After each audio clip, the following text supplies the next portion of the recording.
What a terrible season for Real Madrid and their fans. গোল সাইডটা গেছে, এটা নিয়ে মনে দুঃখ নাই। মনে দুঃখ হয়েছে ডিফেন্সের এত বাজে অবস্থা। মনে হইতেছে খেজুরবাগান যুব সংঘ ক্লাবের ডিফেন্স নয়, পিএসজির সাথে খেলতে নামছি, যারা এই ক্লাব ওয়ার্ল্ড কাপের সবচাইতে সেরা টিম, এবং কয়েকদিন আগে তারা চ্যাম্পিয়ন্স লিগ জিতছে। সেই টিমের লোকে এমন ডিফেন্স লয়ে আমাদের মানে যাতা অবস্থা আর কি। মানে 3টা গোল খাইতে কোনো মতে বাঁচিয়েছিলাম, সর্বশেষ 4 নাম্বার গোলটা খাইবার পরে এখন ট্রোলের মাত্রা কোন লেভেলে চলে গেছে চিন্তা করেন। এই সিজনটা এত বাজেভাবে আমাদেরকে শেষমেশ কাটাইতে হইল। রাউল এসেন্সিও আর রুডিগার দুইজনটা দেখি মনে হয়েছে তাদের হাত নাই, আল্লাহ তাদের হাত নাই করে দিছে, সরি ঠ্যাং, তাদের ঠ্যাং নাই করে দিছে। এই ঠ্যাং ছাড়া তারা মাঠের পিঠে খেলবার নামছে। কারভাজালরাও নামাইছে, লুকাসরাও নামাইছে, কোনো কিছু হয় নাই। একটা গোল ফাইনালি আমরা দিতে পারলাম না। এখন ইন্টার মিয়ামির সাথে আমাদেরকে তুলনা করব। যাই হোক, ইন্টার মিয়ামির সাথে তুলনা করার মতো ক্লাব তো রিয়াল মাদ্রিদ না, কিন্তু সবচেয়ে বড় কথা হয়েছে এই জিনিসটা হজম করি আগায় যাওয়াটা tough. But the reality is it can happen in football. Football এটা হইতেই পারে, ঠিক আছে, মানে তবে এতটা বাজেভাবে আমরা ম্যাচটা আসলে হারিয়ে যাব এটা কল্পনা করি না কাকা। এটা ভাবি না যে কি যে আমাদেরকে হালি মাদ্রিদ বলি বলি খালি এই পুরো সিজনটা ট্রোল করি কাটাই দিল। পিএসজি হয়তো এই ক্লাব ওয়ার্ল্ড কাপ জিতে নিবে, মানে তারা তাদের সর্বোচ্চ সেরা খেলাটা দিয়েছে।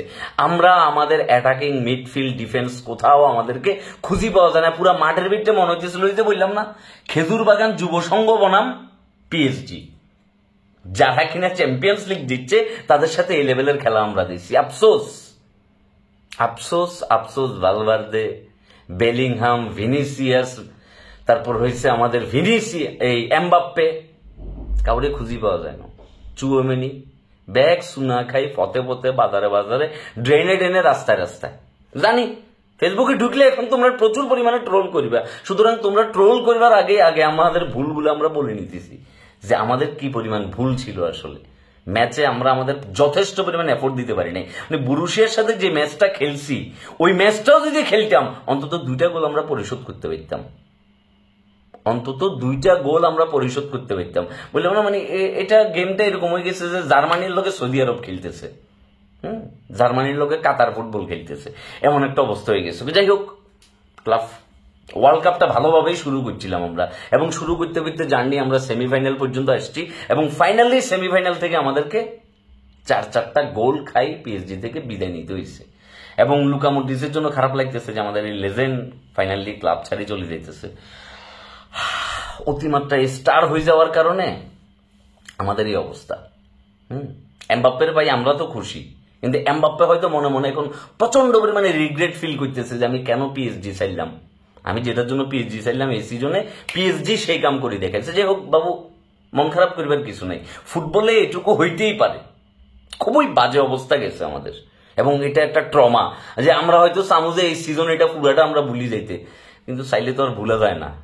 11 বছর আগে কে কার লোকে 7 গোল খাইছে এটা ফেসবুক মনে করাই দেয়, আর আপনি পিএসজির লোকে 4 গোল খাইছেন এটা মনে করাই দিবেন না। যাই হোক, অলরেডি ট্রোল শুরু হয়ে গেছে যে এর চাইতে তো ইন্টার মিয়ামি আরো ভালো ছিল।